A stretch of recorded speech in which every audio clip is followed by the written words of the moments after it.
Mr. Ramaswamy, listening to all of this, why should voters choose you over more experienced politicians on this stage?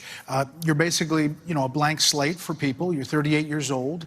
You've said that you only voted in 2 presidential elections before this moment, this political race. So first, let me just address a question that is on everybody's mind at home tonight. Who the heck is this skinny guy with a funny last name, and what the heck is he doing in the middle of this debate stage? I'll tell you, I'm not a politician, Brett. You're right about that. I'm an entrepreneur. My parents came to this country with no money 40 years ago. I have gone on to found multi-billion-dollar companies. I did it while marrying my wife, Apurva, raising our 2 sons, following our faith in God. That is the American dream. And I am genuinely worried that that American dream will not exist for our 2 sons and their generation unless we do something about it. And I do think Brett is going to take an outsider, because for a long time we have professional politicians in the Republican Party who have been running from something. Now is our moment to start running to something, to our vision of what it means to be an American today. If you have a broken car, you don't turn over the keys to the people who broke it again. You hand it over to a new generation to actually fix the problem. That's why I'm in this race, and we're just getting warmed up. All right, so you got Mr. Ramaswamy, Mr. Ramaswamy, hold on, Senator Scott. You've said that the Department of Education, the FBI, the ATF, the Nuclear Regulatory Commission, the IRS, the Department of Commerce, many of these should not exist. That's correct. So, to the education question, how would you deal with the crisis? So look, we have a crisis of achievement. Let's shut down the head of the snake, the Department of Education. Take that $80 billion, put it in the hands of parents across this country. This is the civil rights issue of our time. Allow any parent to choose where they send their kids to school. End the teachers' unions at the local level to allow public schools to compete. And then revive our national identity, where every high school senior should have to pass the same civics test that, frankly, every immigrant, including my mother, had to pass in order to become a citizen of this country. And the fact of the matter is, look, there's a part of education policy that also rests with the family. I didn't grow up in money, but the word privilege gets used a lot.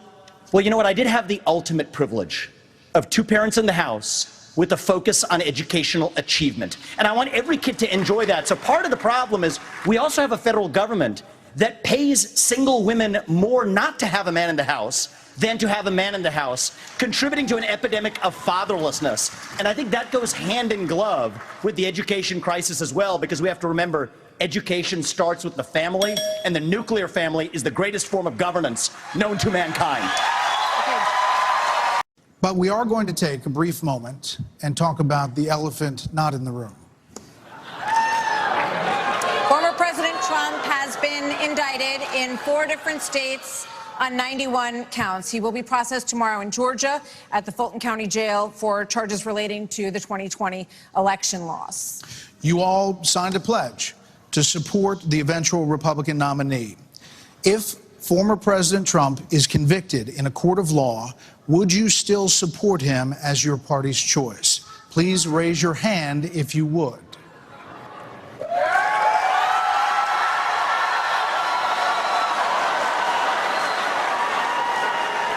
Just hold on. So just to be clear, Governor Christie, you were kind of late to the game there, but you raised your hand? No, I'm doing this. Look, I'm doing this. And I know you didn't. Whoa. No. What's the look, here's the bottom line. Someone's got to stop normalizing this conduct. Booing is allowed, but it doesn't change the truth. It doesn't change the truth. Mr. Ramaswamy, you raised your hand supporting. No, I'd like to get in and respond. Let's just speak the truth, okay? President Trump, I believe, was the best president of the 21st century. It's a fact. And Chris Christie, honest to God, your claim that Donald Trump is motivated by vengeance and grievance would be a lot more credible if your entire campaign were not based on vengeance and grievance against one man. And if people at home want to see a bunch of people blindly bashing Donald Trump without an iota of vision for this country, they could just change the channel to MSNBC right now. But I'm not running for president of MSNBC. I am running for president of the United States. We're skating on thin ice, and we cannot set a precedent where the party in power uses police force to indict its political opponents. It is wrong. We have to end the weaponization of justice in this country. 30 seconds, Governor. You got people on this stage that won't even talk about issues like Social Security and Medicare. I mean, Vivek, you recently said a president can't do everything. Well, I got news for you, Vivek. I've been in the hallway. I've been in the West Wing. A president of the United States has to confront every crisis facing America. I will put our nation back on the path to growth and prosperity and restore fiscal responsibility, just as I did in Congress and as governor Mr. Vice President. and when I was vice president. But, yeah, if I Hold may on. respond to Yeah. that, since I was- since You I were was named earlier. invoked. I'm going to give Vivek first. We'll get to both of Yeah, them. this isn't that complicated, guys. Unlock American energy, drill, frack, burn coal, embrace nuclear. Put people back to work by no longer paying them more to stay at home. Reform the U.S. Fed, stabilize the U.S. dollar, and go to war. The only war that I will declare as U.S. president will be the war on the federal administrative state that is the source of those toxic regulations acting like a wet blanket on the economy. So I'm not sure I exactly understood Mike Pence's comment, but I'll let you all parse that out. For me, it's pretty simple. That's something a U.S. president can do with focus, and I'll deliver on Well, it. let me explain it to you. Let me explain it to you, Vivek, if I can.